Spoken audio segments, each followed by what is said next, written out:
the second podcast that I'm doing, and I'm very excited and pleased to be speaking to this guest. Someone that I've known for a couple of years now, and we actually met at a geoengineering march, I believe. And he's an inspiration to me personally, and he does a lot of work in the background which goes unnoticed, and he's now starting to bring some really good information, or he has been for a while, some really great information to the forefront.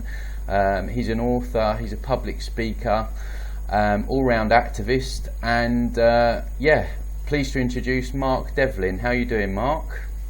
I'm good, Tony, and right back at you as well. Very pleased to be guesting on this podcast with you. I love the work you do, and I definitely respect everything that you represent, so great to be with you today. Yeah, fantastic. So things have been really hectic for you over the last few months especially. We're going to touch on all aspects of what you've been doing, but you've got a book coming out, haven't you? Musical Truth. Indeed. And that really, I've been reading some of it today, and it really sort of touches on, or it goes into great depth of the sort of causal factors of human suffering while we're there, but also with your background, really going into depth the whole aspect of how we are controlled by music and that sort of thing. So do you just want to let us know sort of your background in terms of your musical background and how you got into that and where it's led to you in fruition with this book? Yeah, well, I've always been a music guy, and I realised this from about the age of 5 when I bought my first record, and it was Queen's Bohemian Rhapsody, first time it was out. And I remember saving up my pennies and asking my parents to take me down to the local Woolworths. There's a flashback for you. Buy a 7-inch copy of this record, Queen. I saw it on Top of the Pops every week, the video, and it just blew me away. And from that point, I just had a love for pop music. And I spent the rest of my childhood buying records that were in the charts and just being into that whole thing. And then when I was in my teenage years, I kind of fine-tuned my tastes a bit and got into black dance music, like early hip-hop and soul, funk, early house music, all that sort of thing. Decided I wanted to become a DJ. I don't want to make it sound easy, because it certainly wasn't, but eventually I achieved that, and I went on the path to becoming a radio and club DJ, which I did I still do, for the last 20 odd years. And things reached the point about 6 years ago now where I started to come to some great understandings of what was really going on in the world, and some great truths that are kept hidden from us. And I realised how this tied in to the corporate music industry, of which I'd been a part for many years. And all of this just kind of came together, and I was able to consolidate it in my mind. And I realised that the very best way of putting all this information across to people and communicating this knowledge, wisdom and understanding that it's so important that people grasp was to put together a book that brought together everything I'd come to understand up to that point. And on the one hand, it goes into the kind of mechanics and all the nuts and bolts of how the corporate music industry is used for mind control purposes on a mass scale, and how it's used for social engineering and to shape the perceptions of people and to get right into their subconscious and plant all these ideas and perceptions without people being aware that it's going on. So I certainly wanted to communicate how that is done. But on the other hand, I also recognised it was a great opportunity to get across some spiritual, metaphysical truths about how the universe works and about how we're a part of it, and how as components and expressions and individuated units of consciousness, we all play our part in the way reality plays out and is shaped. And so I saw an opportunity to bring all those different elements together. And on the surface, people might think that these are two wildly differing worlds, you know, talking about what goes on in the music industry behind the scenes and talking about these universal metaphysical truths and concepts. But I've attempted to show how, in fact, they are all connected. And I've attempted to put a message across that people can take away with them at the end of the book that is hopefully going to resonate and inspire them to have a think about how their thoughts, emotions and actions really affect everything that goes on in this reality, in this world. Yeah. And so it's quite an unusual book in that sense, I guess. Yeah, there's not too many of these ones been published, I wouldn't have thought. So I'm looking forward to getting through the rest of it. But I mean, from my point of view, I've always been interested into music, but it wasn't hard to see going through the last decade that something was awry in terms of what was sort of hitting the mainstream. So I guess from your point of view, being sort of deep within it, it must have been glaringly obvious that there was some kind of control going on behind the scenes in terms of what was being allowed to get out and to hit people's ears, basically. Yeah, well, it took me a while to catch on, to be honest. I guess you could say I was a slow learner. It wasn't until relatively recently, a few years ago, bearing in mind I've been doing this job for over 25 years now, it wasn't until the tail end of the first decade of the millennium, so around about sort of 2007, 2008, that I started to notice that things weren't quite as they should be and something was going on. And I tell you when it hit me, when Victoria Beckham brought out a dance music song back in 2001. I think that's what I thought. It wasn't all it was cracked up to be, but well, no, I mean, it took me until that kind of time period to really start paying attention to what was going on. And you might think it's surprising that somebody could go for that many years just going through the motions and being swept along with the tide of things and not noticing what was really glaringly obvious. But I think this is probably a process that a lot of people listening to this can relate to. Yeah. We all have a point where we wake up, in inverted commas, and when you do, and when the veil is lifted and you start to see the world for what it really is, and you start to see all the trickery and all the lies and deception that are foisted on us, you wonder how the hell you missed it. Talk about being asleep at the wheel. And you can look back at the way you lived your life and the way you thought about things and the way you probably just swallowed everything that the mainstream evening news told you and everything that governments told you, and you think, how the hell could I have been so naive? How could I have been so easily mugged off? I mean, I could think back to 2001, and when the official narrative of 9/11 was presented to us on the evening news, I'm very ashamed to say that I swallowed it hook, line and sinker. Oh, me too, yeah. I actually went for what I was being told about these Arab terrorists orchestrating the whole thing, directed by Osama bin Laden from a cave in Afghanistan. And you wonder how the hell you could have been so naive. So there's something that happens to all of us that just kind of kickstarts that awakening, and it only happens when it's ready. It happens when it's meant to, and not before, clearly. Exactly. And so when I did finally wake up, I was able to look back upon the part that I'd played in the music industry through being a DJ for so many years and being out there playing this music weekend in, weekend out throughout several years, and playing the stuff on the radio and writing about it in magazines and stuff. And I was able to see how the agenda was unfolding at that time, but how I'd missed it. And so it's pretty much a case of making up for lost time and kind of atoning for what I'd been a part of, really, in a sense, and getting this information out there. We forgive you, Mark. Thank you. And just kind of fearlessly putting out there what needs to be put out, saying what needs to be said, not really giving a damn about who might be offended by it, who it might upset, whose Christmas card list I might be struck off. There are things that need to be said, and they're being said in this book, and I'm now putting it out there in a way that I didn't before. No, brilliant. It's got so blatant recently with the people involved with music, people like Miley Cyrus, and these are like these are influencing the next generation, aren't they? So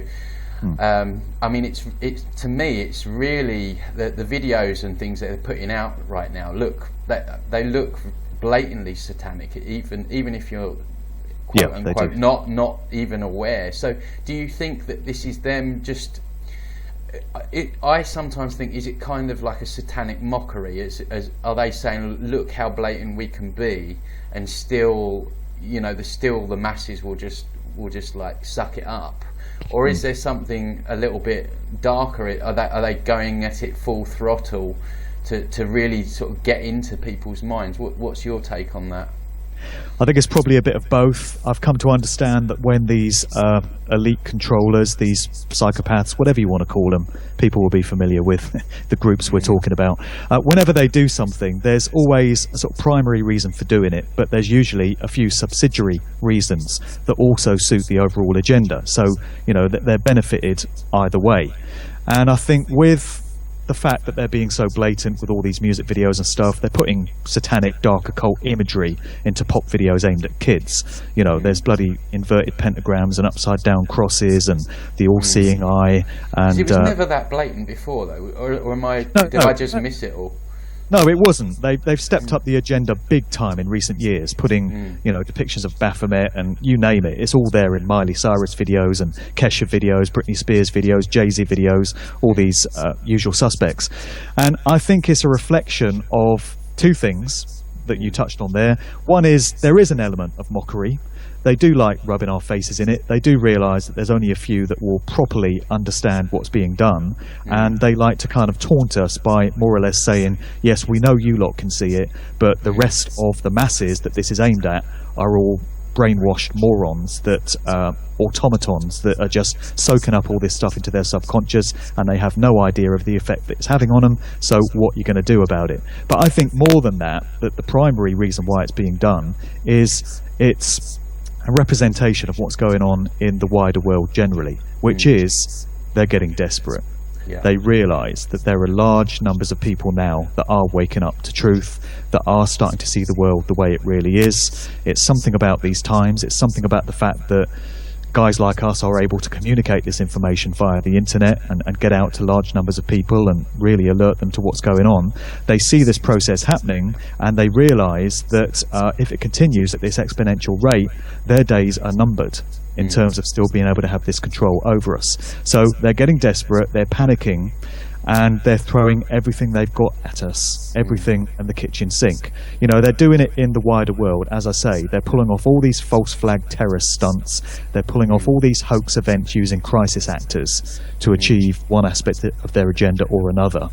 And, you know, they're getting very hardcore in the police state, in bringing in global surveillance, in installing an Orwellian scenario straight out of 1984 in so many parts of the world.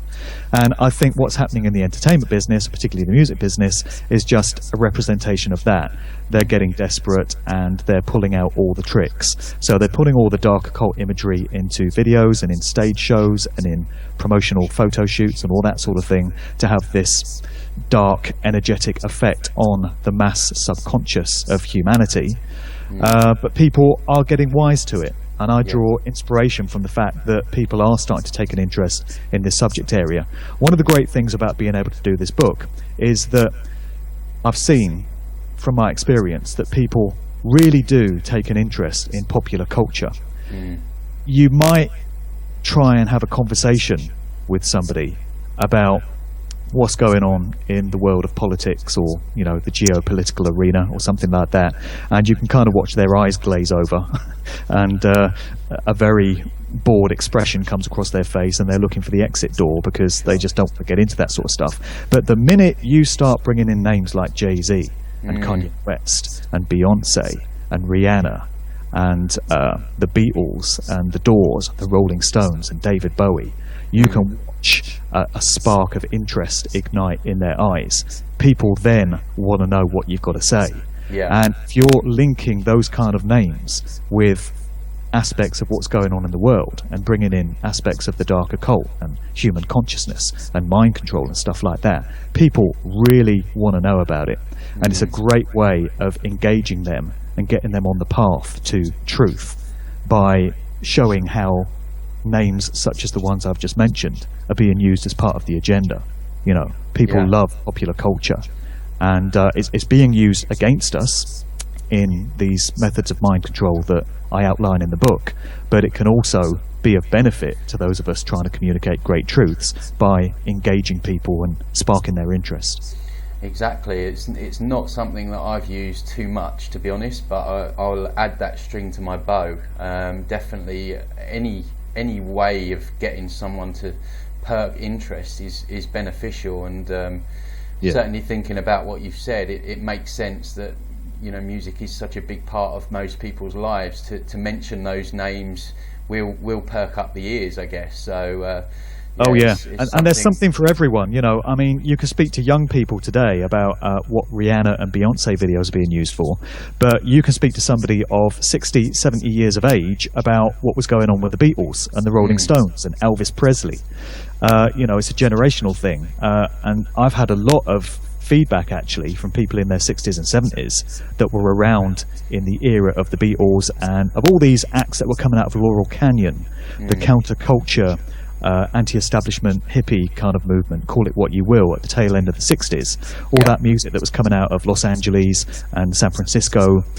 And I've had feedback from these guys saying, you've really opened my eyes to that era, and I'm going back 50 years and looking at this scene that I was a part of and looking at it with fresh eyes. You know, they're doing it reluctantly because nobody wants to acknowledge that they were taken in and duped and were being led along as part of a mass mind control agenda earlier in their life.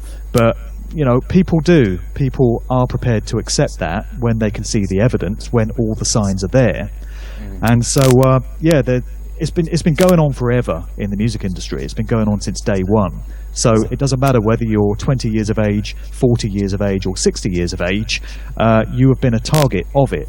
And there have been acts and certain scenes and certain genres that have been targeted at your age group along the way, and the agenda ultimately has always been the same. So it's something that anyone could take an interest in if they really want to come to an understanding of how all this stuff has been used against us. Sure. I've got a bit of cognitive dissonance over what you've just said, because I pretty much know innately that the house music, trance music scene was probably created out of some institute. But I do love the music so much that I don't really want to believe it. But I've read and I've heard things about that scene that indicate that it was, and you know, it's part of it, isn't it? It's part of existing in this paradigm. You know, you sometimes have to dance with the devil in that respect. Well, it probably is, yeah. But yeah, it's very interesting that you've had older people come back to you on stuff that was going on in their era. And how do they respond when you start sort of talking? Do you go down the consciousness route with them, or? Well, I've been able to with some people. I mean, not all the feedback that I've had from older folk has been favourable like that. I've had a lot of objections and a lot of defensive responses from people that have said, first of all, they wonder how a guy that's younger than them can know about what was going on in the 60s when I wasn't around to actually witness it myself. But there is such a thing as research and study and looking into these things. And information is information and truth is truth, and anyone can have access to that if they open themselves up to it. But yeah, I've had a lot of haters saying, you're talking bollocks, mate, you don't know what you're talking about when it comes to the Beatles or the hippie era or whatever. So I suppose that's to be expected. You know, not all not all feedback is going to be favourable. Some people say you're talking bollocks with all this stuff in Jay-Z videos, and you know, you don't know what you're talking about there. I would have to argue the case that I do, because I've been a part of the hip-hop scene for the past 20 odd years. That is my genre, that is my generation, and it was difficult for me to come to an acceptance of that. You know, where you've got guys in their 60s and 70s that find it really difficult to accept that the Beatles were in any way manipulated and controlled and were possibly a product of the Tavistock Institute, I found it very difficult to accept that I'd been duped by the likes of Jay-Z. You know, the evidence is blatant and it's so in your face that Jay-Z is a Freemason. That's not even disputed. You know, that's a fact. And the fact that Jay-Z has been part of various secret societies, and there's been dark occult symbolism present throughout his videos and his stage shows and stuff. He flashes up dark occult symbols in his concerts. He's worn a sweatshirt with the phrase of Aleister Crowley on it, "Do what thou wilt," from the Book of the Law. You know, that's just blatant and in your face.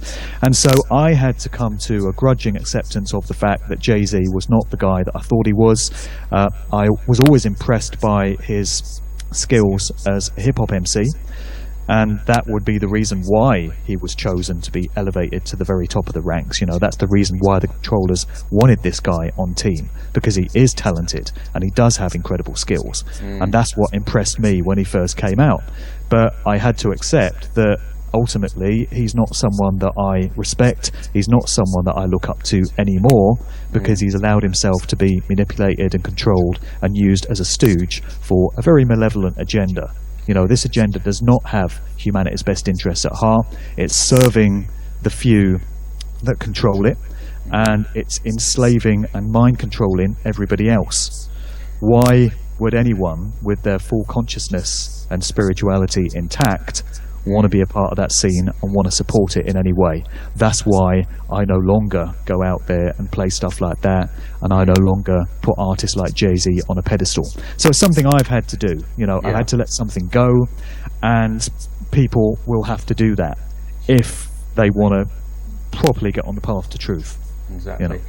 So is it your opinion, because there's different ways of looking at it? Some say that these people are like born into bloodline families and they're groomed for a career in pop, and others say that actually these people are sort of targeted as having talent, and then they actually sign their soul over to the devil.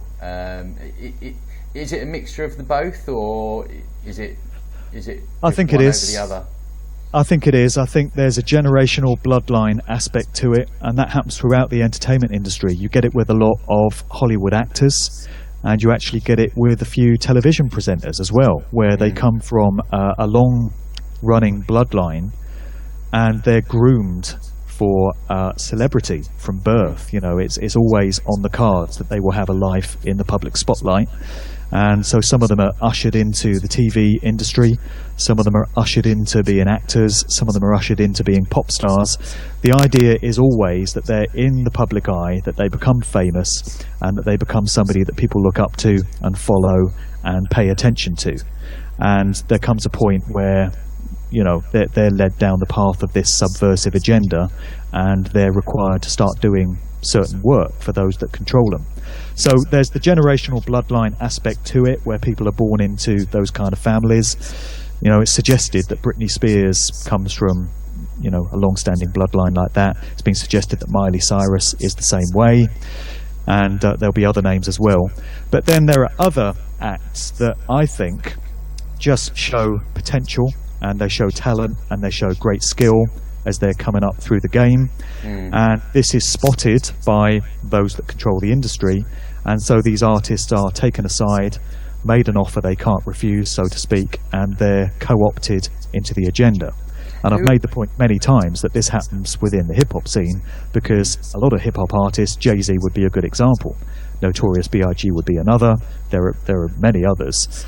You know, these guys grow up in the ghetto. They grow up in absolute poverty, where the only prospects ordinarily facing them in life are to become drug dealers or, you know, criminals of some other kind, or maybe join the military, or not a whole lot else, to be honest, because there aren't that many prospects in the projects of Brooklyn and the Bronx and Compton and South Central LA and all these places. So they always bite their hands off when they come up with this offer. Is absolutely, what you're saying. Absolutely. So if some record company exec pulls up in a shiny Jag one day into your projects and comes up to you and says, "We've noticed that you've got great skill and talent, and we want to give you a multi-million-dollar record deal, and we're going to make a star of you, and you're going to be able to buy mansions and yachts and buy your mum a house out in the suburbs somewhere and get her out of the ghetto. All you got to do is sign on the dotted line." If you don't know any better, why would anyone say no to that?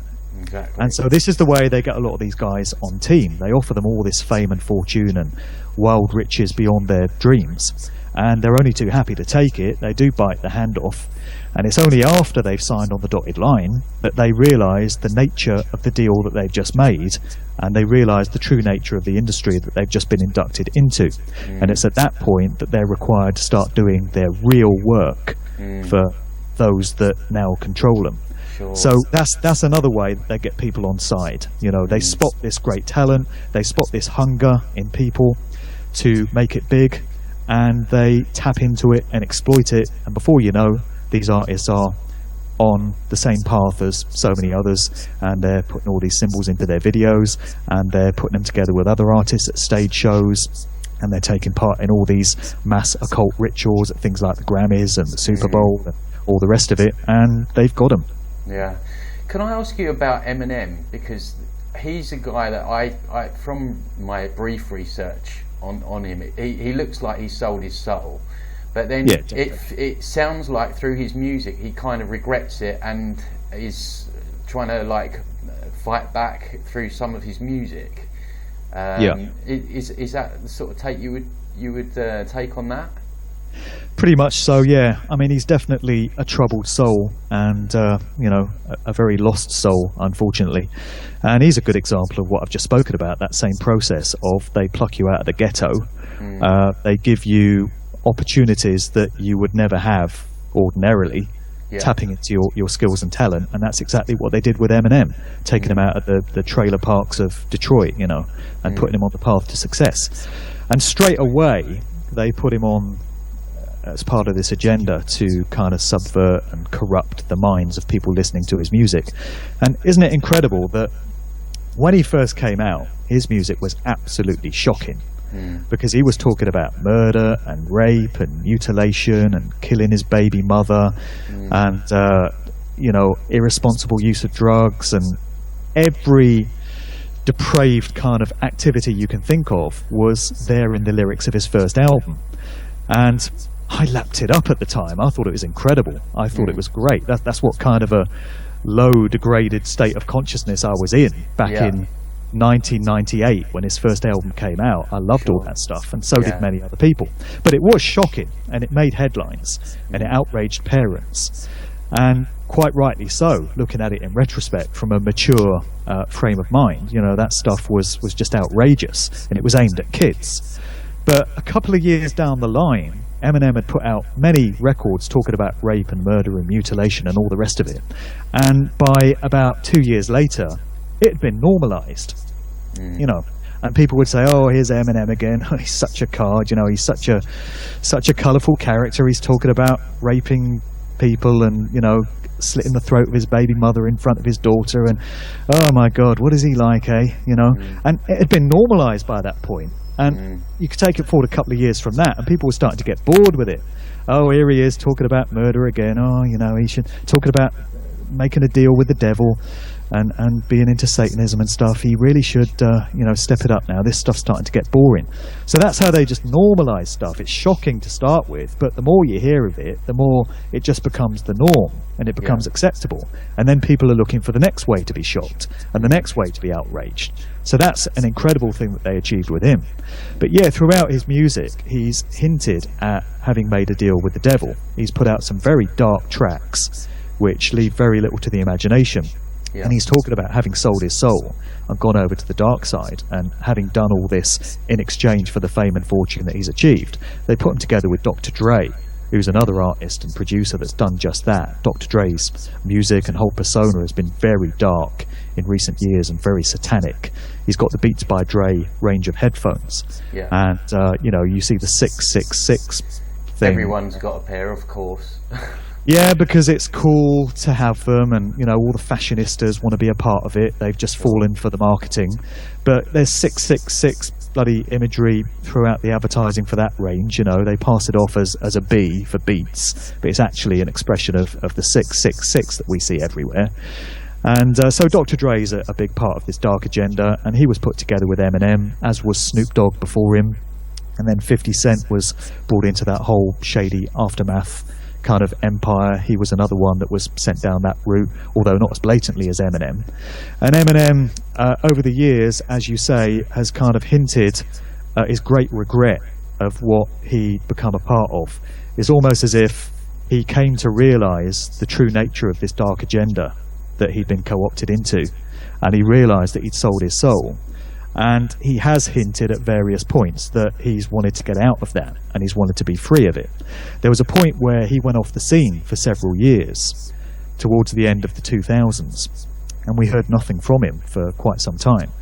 And we got the story through the news headlines that he was addicted to sleeping pills, and he'd been depressed, and he'd lost weight, and he'd been very ill, and he was not in a good place at all, physically or spiritually.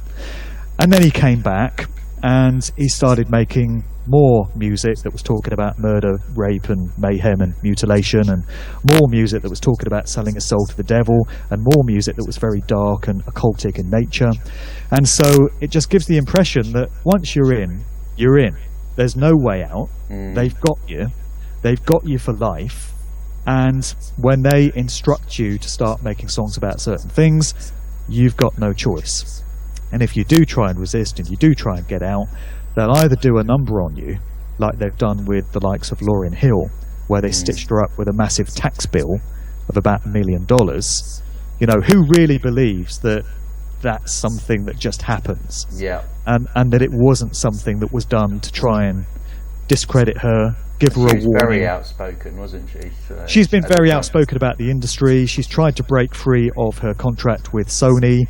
She's tried to regain her sovereignty and her independence, and they slapped that massive tax bill on her as a way of saying, get back in line, remember we own you, you don't get out that easily. They've done the same thing with DMX. DMX has been in and out of jail and in and out of court on some trumped up charge or another in recent years, because he came out with a track called The Industry a few years ago, where he laid out the true nature of the music industry and how artists are so beholden to it, and they don't like it when artists do that. They come after you, and they either give you a little warning to get back in line, like they've done with Eminem and DMX and Lauryn Hill, or in very extreme cases like Michael Jackson, who's another artist who's been very outspoken about the industry, and Sony in particular. We know the rest. Yeah, I was going to ask you about him. He was blatant, wasn't it? He'd signed up and was trying to expose them, and they didn't like it. That's the way I see it anyway. Well, yeah. Michael was a lifelong victim of the industry. There's an image that I use in my public talks of him holding up the fingers in the form of the 6, which is a depiction again of the 666 that these trollers like to flash around so much. Michael Jackson's a young kid, he's 8 or 10 years old, and there he is doing it. Obviously he's been instructed to do it. I think his father just kind of sold him into the industry to make a quick buck. Not a very pleasant character, Michael Jackson's father, Joe. He sold all his kids into the industry because he wanted to be kind of rich and famous himself through his kids, but he lacked the talent in his own right. So he just kind of put his own kids into this boot camp regime where they would become child performers and become famous and be a part of the entertainment industry. And Michael was obviously put into that at an early age. And there's strong hints in some of the artwork and some of the drawings that Michael did that he was a victim of trauma-based mind control, which is another aspect of the entertainment industry that's absolutely everywhere and absolutely rife when you know where to look for it. And they place very blatant symbolism pertaining to trauma-based mind control everywhere. But there's strong evidence to suggest that Michael Jackson was a part of that. But there's also evidence to suggest that late in his life, he started to break free of that programming. And he started to actually regain some of his consciousness and some of his humanity. And this can be seen through some of the public comments that he made when he went up there at this Al Sharpton rally, this event a few years ago. And he took to the stage and he started publicly slating the Sony Corporation. And he was very blatant in talking about how they exploited their artists and how the artists were absolutely enslaved to them and how the artists were ripped off by Sony financially and just completely controlled by them. And he had some words to say about Tommy Mottola, who was the former CEO of Sony, and he described him as the devil. And you're not going to make a public comment like that without there being a price to pay for it. And so we had a situation with Michael Jackson where he was hit with these 2 legal cases involving him allegedly sexually abusing these kids. There was the one case... sorry to interject, it makes you wonder whether or not any of that was even true. Well, it does. You know, It does. before I became aware, I always thought, well, he does put himself in some strange situations. But then when you realise how much the media manipulate and control everything, and if they want to put something out about someone, that person hasn't got any kind of control over it. So it just makes you. Yeah. And I fell for that one, you know, in the same way that I fell for the official story of 9/11. I remember when that first case came out and it was alleged that Michael Jackson had been abusing kids. I fell for it. And I was thinking, oh, God, you know, Michael Jackson's not the guy I thought he was. You know, what a disgusting individual. How can he be into this stuff? But the more I studied in later years and the more I came to realise the true nature of the industry, the more I came to understand that that's a classic way of discrediting somebody that's got a little too close to the truth. Of course. And is saying comments publicly that the industry would rather weren't said. So they tried to slap that first case on him, and he was vindicated in that. And then a few years later, another case comes out where there's a whole slew of fresh allegations against him, suggesting that he's been sexually abusing kids. And so they tried to slap that one on him. And I think that was his warning to, you know, watch what you say, get back on track, get back with the programming, or watch what happens to you. Exactly. And of course he was eventually vindicated in that second case as well, but his reputation had been harmed because there were lots of people that had fallen for the suggestion that he was a kiddie fiddler, you know, and that kind of stayed with him in the minds of many people. So his fresh family wholesome kind of image had been tainted in the minds of so many. And it's a classic example of what they do to you. And then in the end, I think he became just so much of a loose cannon and so much of a potential liability with the comments that he was making. And he was putting it into his music as well. He was making records like They Don't Care About Us and Leave Me Alone and many other records where he was talking about what really goes on and, you know, history. He was talking about the manipulation and falsification of history, where the version that we're taught in schools and through academia is not the real version of what actually went on. You know, you don't get to make comments like that when you're a celebrity and a superstar without there being a price to pay. And on the 25th of June 2009, I would suggest he paid the price. Yeah, I would agree, and that's why we have to fight on in his honour, I guess, and make sure that his life wasn't in vain, and we try and bring as much of this to the awareness of the masses as we can. So thanks for that, Mark. I think what I want to touch on now is, I mean, you've given some great outlines about your knowledge about the music industry there, but I just want to touch on some sort of deeper esoterical things, solution-based ideas that you have in your book, which are fantastic and absolutely vital. So you talk about free will and that it's us consenting to a lot of this stuff. Do you just want to touch on that a bit for us? Yeah, everything that's being done to us through predictive programming, which I get into big time in the book, how that all works. That's done through movies and TV shows and music videos.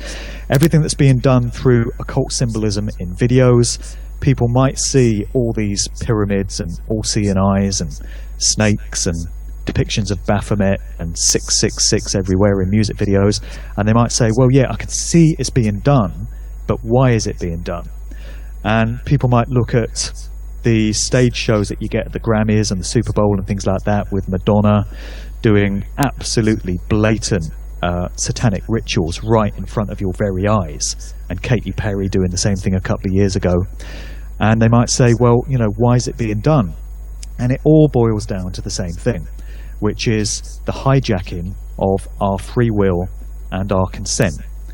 This ties very much into natural law, which you get into yourself, Tony, big time, and I know you'll understand all this, and people that look at your work will have some understanding of it as well. It ties into the fact that we are all individuated units of universal consciousness. We're all aspects of the divine, aspects of creation. And we are here to live out certain experiences and to gain certain knowledge and learn certain lessons during our time here on Earth. It all ties into the golden rule of natural law, which can be expressed as do no harm. You know, if there's only one law that people ever live their lives by, that would be the one. It can be expanded to do not treat others in a way you would not wish to be treated yourself. And that is the key to the way in which we are supposed to live our lives. It's the moral code of the universe, of creation. And it's inherently woven into the fabric of this reality in which we find ourselves. And if we had a situation where everyone on Earth understood that basic golden rule and applied that to their thoughts, emotions and actions and the way that they interact with other people, then all the problems that we face in this world, all the mayhem and destruction and chaos and violence and conflict would disappear overnight, because that's all you need to know and that's all you need to apply to your life, that one golden rule. But unfortunately, humanity has demonstrated throughout the ages that it's incapable of understanding that basic rule and applying it to their lives. And that's why we have all the chaos and mayhem and destruction in this world. And until people do align themselves with an understanding of that, expect more of the same. It's not going to get any better. But the free will, consciousness and consent thing is very much tied in with that. And the dark occult controllers that we have, who are running the entertainment industry and pretty much every other aspect of human life as well, they understand the way natural law works, and they understand that we're all bound by it. But they seem to think, in their psychopathic, egoic, satanic mindset, that they can cheat it and that they can find a way out of the karmic consequences that come down on them by putting the emphasis and the onus on us, the masses. And they seem to think that they can achieve this by basically letting us know what they're doing, putting it there in plain sight, giving us the opportunity to understand what's being done to us and how we're being mind controlled and how our subconscious minds are being hijacked. So they do this by way of all these symbols that they put out in their work. They do this by all the depictions of predictive programming that they do. So every time they want to pull off some false flag terror event or some other hoax stunt, they place a depiction of it in some movie or a pop video or a TV show or something sometime before.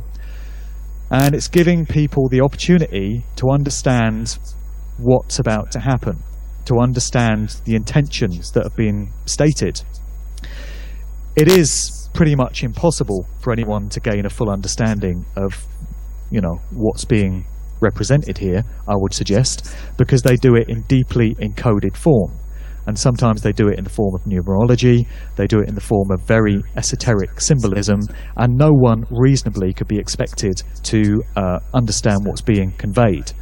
But I wonder if they actually think that does let them off the hook, because they're so subtle, aren't they? Some of the things that they put in are so. If you've not looked into any of this stuff, you would have no idea. And I just wonder that whether they must actually believe that does let them off the hook.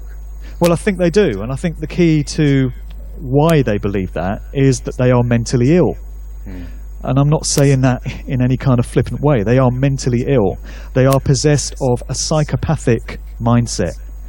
Otherwise, they wouldn't be able to do the things that they do. They wouldn't be able to kill innocent people and, enslave people and destroy their homelands and murder women and children.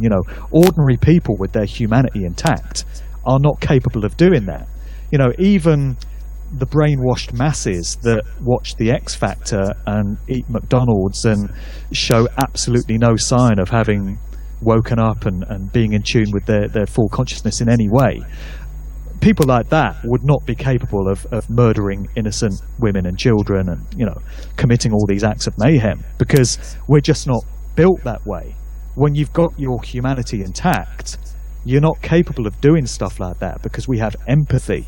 and compassion is a part of us. But I think these individuals that we're talking about are so psychopathic and have been indoctrinated into satanic ways of thinking from birth that they just don't have these elements in their humanity. They don't have empathy, they don't have compassion, they don't even realize probably that there's anything wrong with what they're doing. It's just completely normal to them. And because they're psychopathic and satanic and mentally ill, I think they really do believe that it's possible for them to get off the hook karmically for the stuff that they do, the fuckeries that they commit. They recognize that the universe works in this way. They recognize that there is judgment and there are consequences for the actions that we choose to take. But I really do think that they believe that by putting the emphasis on us, placing their intentions in plain sight, and so that when we don't object to it and when we don't say, hang on a minute, you can't do that, we're not having it, they think that we're in effect saying that we're okay with it, that we consent, we don't object, and it's okay for you to go right ahead and do it. I think they are so self-obsessed and so steeped in ego that they really do believe that they're godlike. They really do believe that they have dominion over the rest of us, that they're special, that they are the elites. But I also think they're terrified of dying.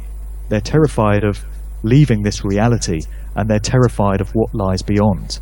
When you get right down to it, why do these psychopathic elites go to such lengths to keep themselves alive for so long? You look at some of the key players. We've got Prince Philip, Henry Kissinger, Zbigniew Brzezinski, George H.W. Bush, Rupert Murdoch. These guys are all in their 90s, or if they're not in their 90s, they're close to it. You've got Jacob Rothschild, who's getting into his 80s. You've got who else? I mean, there's any number of George Soros, and then you've got David Rockefeller, who is 101 years of age this year. How many heart operations has that one had? Yeah. How many blood transfusions and organ transplants has he had? And that these elites, I mean, the Queen, you could put the Queen into it, she's nearly 90. You know that these individuals are not eating the same crap food as us. They're not exposed to the same electromagnetic and chemical pollution as us. They probably got bloody orgonite devices all over their palaces to dispel the effects of chemtrails. I can just imagine the Queen with a chem buster in her back garden. Exactly. And these people never get cancer. You never hear of it. The Queen Mother lived to, 102 years old, and they keep themselves alive all this time because I think what it boils down to is that they're just terrified of what lies beyond, because there's got to be a recognition deep down of the fact that they're doing wrong. Otherwise, why would they hide their activities, hide their true agendas from us? And why would they feel the need for all the lies and the deception and the coercion and the manipulation of our consent and getting us to agree to our own slavery in these unspoken ways? I think they understand natural law. They understand that you should not do harm to others. And they don't like natural law, do they? They hate it. They hate the fact that we're bound by our behaviour. And I think part of it, and you'll probably know this, Mark, is that they rebel against it, and that's why their motto is "Do as thou wilt." I think they just sticking a middle finger up to universal law, and you can only do that for a certain amount of time, can't you? Yeah. They hate the fact that we're bound by it, but there's a grudging acceptance on their part that we are, and this is part of their understanding. And I think that when all these individuals exit this reality and leave their bodies and go back to source, they've got a lot of karmic payback waiting for them. And wouldn't want to be them. It's said that when we leave our bodies, we get a kind of life review. There have been spiritual mediums and past life regressionists and people that have had near-death experiences that have said that when you leave this reality, you kind of have your whole life flash before you.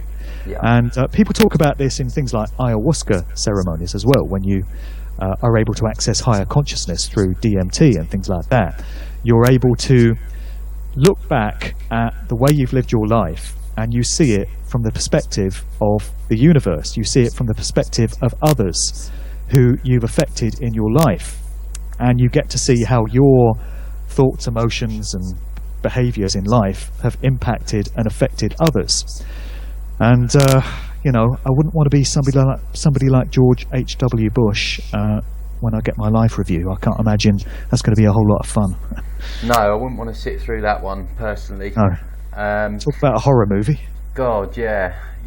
I mean, I don't know. So I think we're pretty much on the same page in terms of what we see as the ultimate solution, and it is quite simple. The universe doesn't make things difficult, and that is really just to live in harmony with natural law, do no harm, cause no loss to others, but don't take no shit. And that's basically, if we all, like you say, if we all abided by that, it's not there to sort of hold us back. It's there just to help us grow. It's sort of urging us to evolve, isn't it? That's the way I look at it.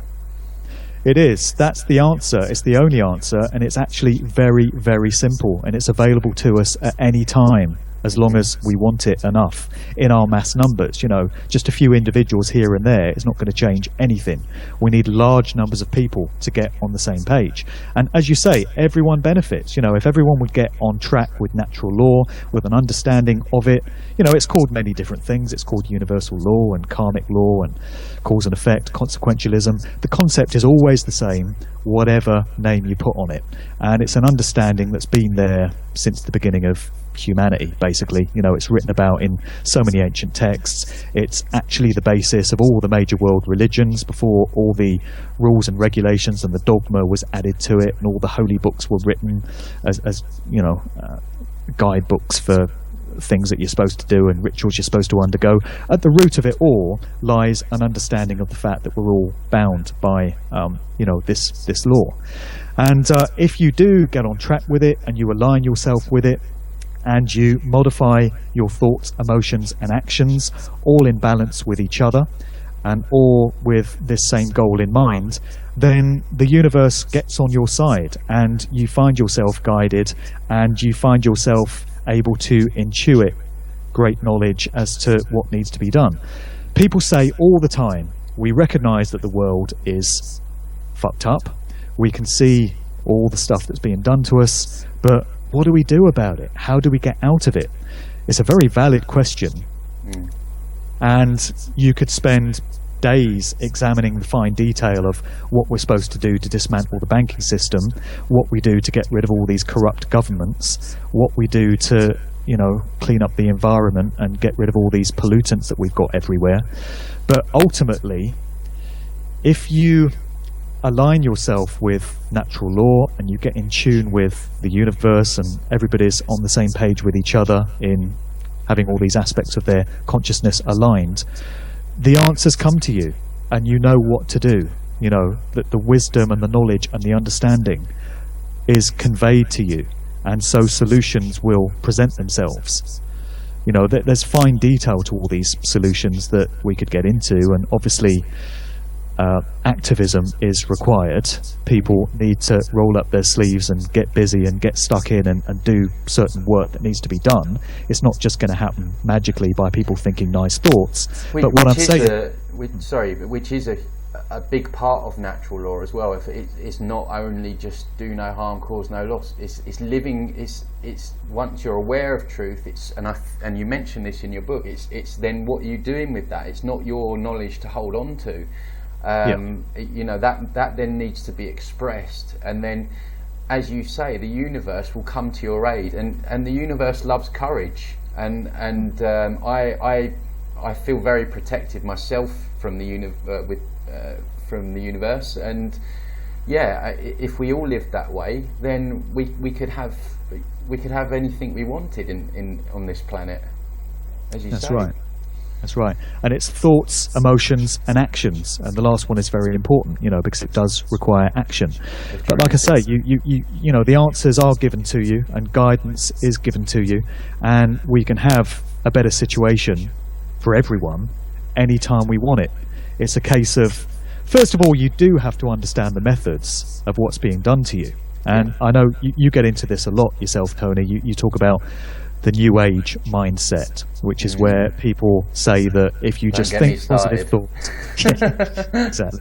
You know, if you meditate and you think nice thoughts, then all the negative stuff will go away, and you don't have to pay attention to Satanism, and you don't have to pay attention to ritual abuse and paedophilia and all this horrible stuff that's going on. Just think nice thoughts, and you can think the world better. Doesn't work that way. Sorry, that's a cop-out.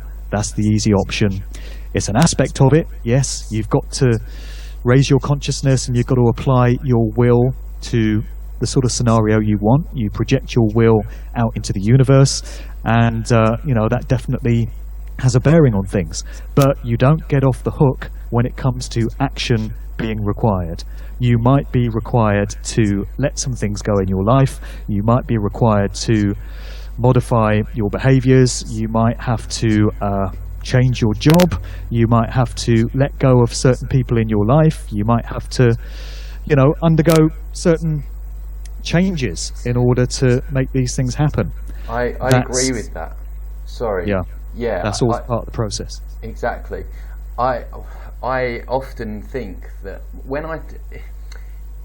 if I post something or talk about something to do with like political corruptness, or you know, the chemtrails they're spraying, or the food, the poison of the food, you get a lot more interest. But when you actually talk about, or what I've found is when you're actually talking, or you post something about natural law, which is the only real solution, and everyone's saying they're looking for a solution, when you put something out about natural law, we have to change our behaviour, you get very little interest come back.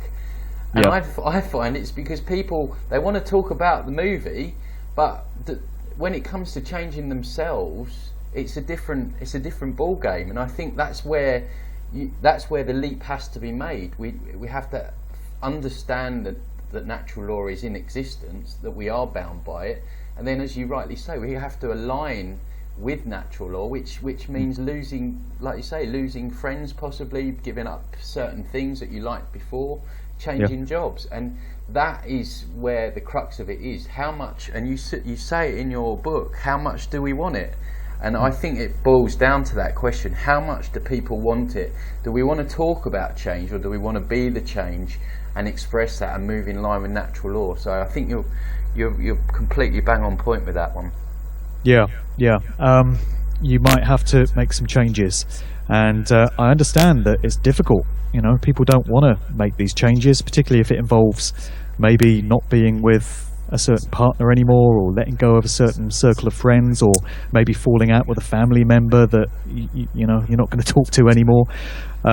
People's circumstances will be different, but you either go with it or you don't. You either want truth and you want a better deal for everyone in this world, or you don't. And certain changes will be required for different people. I've made the change recently to being vegan. I've only just achieved it. I've wanted to do it for many years. I've been vegetarian for 27 years, didn't find that a problem at all. But letting go of the dairy was a big deal for me. And I decided a couple of years ago that I wanted to do that, and I was able to lose the milk and lose the eggs, no problem. But I had a problem with cheese. I love cheese, and I travel a lot, and often you can only get a pizza or a cheese sandwich or something when you're on the move, and I struggled with cheese. But recently, you know, I've really, really wanted to just go the whole hog and just cut out that last thing that was holding me back. And you know, I'm on the path to doing that now, and I've not eaten any cheese for a few weeks, and it's very, very difficult, and it's affected my lifestyle in certain ways, and it's caused me to have to let go of something that I really enjoyed before, and that was a big part of my behaviors. But you know, I wanted it. I'm someone that is talking about natural law in the public domain, and trying to get people on board with it. And so when you do that, you have to live by be the example. You have to, you know, live what you're preaching. Otherwise it makes you a hypocrite. Absolutely. And so it's something I've had to do. And so I recognize how difficult it is, and I know it's a hardship, but like I say, you either want it enough or you don't. And just to bring the whole thing back around to the music industry stuff, you know, I've started talking about natural law and consent and all of that. It's basically a case of, once you understand what's being done to us and how the mind control works, you have the free will to no longer consent to it and no longer cooperate with it. Once you understand the way the magician does his tricks, you no longer have to fall for the same tricks. You can just pull yourself away from it and not be a part of it and not cooperate with it in any way. And that's what I'm advising for people that come to understand how all this symbolism is being used, and they come to understand how all these artists are being puppeteered and manipulated and being used to push certain agendas. When you realize the methods that are being used, then you no longer are tricked by it. You're no longer empowering it by giving it your attention. And when large numbers of people do that and make the conscious decision to withdraw from it, then the old tricks aren't going to work anymore, and the magic no longer has its effect. So it's all about free will. It's all about consent. It's the most amazing gift. It's the most incredible gift that we have in human form, is our ability to choose to consent or not, and to choose to apply our free will consciousness. Every time we decide to do anything in our daily lives, it's down to us, ourselves, and the free will choice that we've made. It could have gone either way. We could have chosen route A or route B. Whichever one we go down is the result of the conscious choice that we've made. And so when we make those choices all the time, we can change those choices all the time. We have the opportunity to do that. The power lies with us, each individual. And when you pull large numbers of individuals, each making these choices for themselves, and they're all kind of on the same page and operating to the same degree of consciousness, the effect that then goes out there into the macrocosmic universe is absolutely intense. And it really does have the power to change the world and change the experience that we're all having here. You just got to understand it and make that free will decision to, get on the right path. Hope that makes sense. Absolutely, Mark. 100% with you on all that. We'll wrap this up now. Let me. You've got a few things coming up. Can you just tell? I know you're speaking at Free Your Mind as well, which is the second year running for you, which is fantastic. There's a great lineup there. That's Mark Passio's event. He's got great speakers. So if you just want to speak to, let us know about that, where we can get your book, how we can contact you, what other sites that you're on, and where people can find your work. Yep. So the book is called Musical Truth. There's some information about it at musicaltruthbook.com. And you can order copies there direct from me myself. Pretty much if you're in the UK. It gets a bit complicated with people outside of the UK with shipping costs and all that sort of thing. So anyone outside of the UK that wants to order a copy of the book, I would advise you to do that via Amazon. It's available via Amazon. I know not everyone likes Amazon with some of their skullduggery, but it is still the best way to get hold of books. And so if you just put Mark Devlin Musical Truth into an Amazon search, you'll find it there. Anyone in the UK, if you want to order a copy from me direct, I'm happy to sign a copy of the book, and I'm happy to mail it out to you myself. And if you do it that way, we cut Amazon out of the equation, and we cut out any middlemen and corporate fees and stuff like that, and I get the royalties for the book, which enables me to fund my future work. So, everyone wins that way.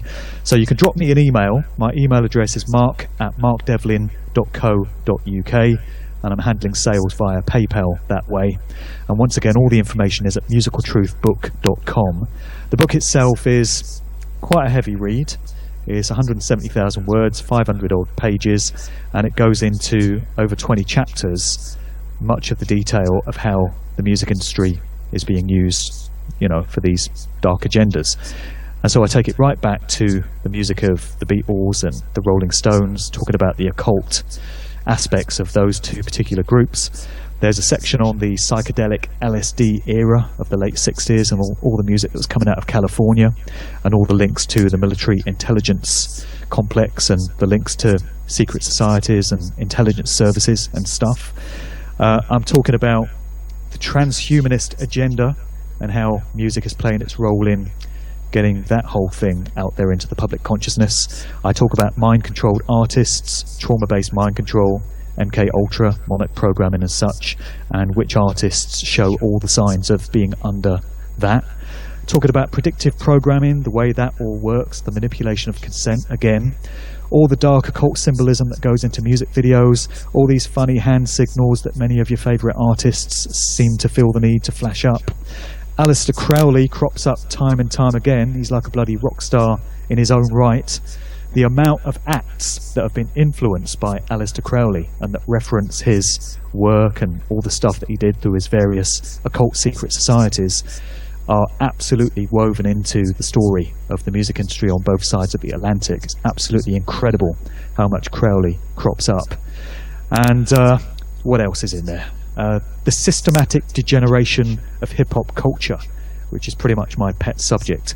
Anyone who has observed with great disturbance what has actually happened to so-called hip-hop over the past 20 years or so will want to get inside that chapter. I'm just talking about the way that whole culture and that whole movement has been subverted and sent down a certain path, and how it's just become an absolute mockery of what it used to be, with the likes of Lil Wayne and Nicki Minaj and all these other unbelievable characters that are now populating that scene.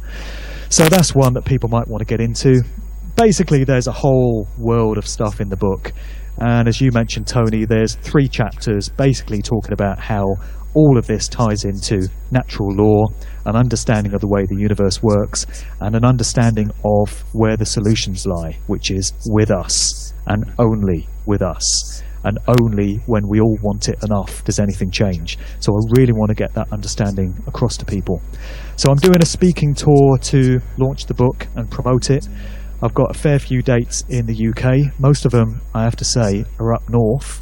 Places like Hull and Manchester and Liverpool. I wish there were a few more dates down south. It does seem to be the case that most truth groups and meet-up groups to explore consciousness and stuff are in the north. It's worrying when you consider that the actual centre of the whole Satanist agenda is in London. You can't find a group down there. And I put a post on Facebook the other day to say I'm doing all these talks to launch the book, and I'd love to do one in London. Does anyone know of any meet-up groups in London that get into alternative truth type stuff? And the response was a great big piece of tumbleweed blowing across the plain. No. You know, so that speaks volumes, as you say, that London is the epicenter of all this bloody dark occult stuff that's being done, and yet there don't appear to be any groups, or certainly not that have presented themselves to me, that are offering the solutions and, you know, the alternative to it. But I'm doing a couple of conferences. As you've mentioned, I'm going to be at Free Your Mind 4, which is just outside Philadelphia, and that's the 15th to the 17th of April. Greatly looking forward to getting back to that. It's an awesome event. There's some incredible speakers on the agenda this year. Mark Passio, of course. There's Max Egan this year. Jordan Maxwell. There's Jim Mars. There's Mary Sean Young, who is a Hollywood actress. She was in Blade Runner, and she's become a whistleblower, talking about what goes on in Hollywood, all the MK Ultra mind control, and, you know, it's going to be fascinating to hear an insider breaking down all that stuff at Free Your Mind 4. So that's just amazing. So anyone that can make that in April, you can get your tickets at freeyourmindconference.com. And back in the UK, I'm doing the Glastonbury Symposium at the end of July, which is also a fantastic event, 3 days over a weekend. And just looking to get out there as widely as possible with it. Brilliant, Mark. Well, it's been absolutely fascinating as normal, and guys, check out Mark's book. It's a fantastic read. As I say, I've already done a couple of chapters, and I wish you all the best for your tour this year, and we will speak again, Mark. Thanks a lot, brother. And if you hear of anywhere in Asia, I'd love to get out there. But there is the small problem of airfares. But I just want to say, I just want to send some respect back to you for what you're doing. I know you've just started this podcast series. Thanks. And so I wish you all the best with that. It's a great way of getting the information out. I know you do your YouTube videos, and I know that you've expressed your intent to write a book as well. And, you know, you're just one guy out there that's really doing the work and walking the talk and doing what needs to be done. And I certainly respect everything that you do. So, right back at you, Tony. Thanks a lot, Mark. I'll speak to you very soon. All right, man. Thank you. Bye. Bye.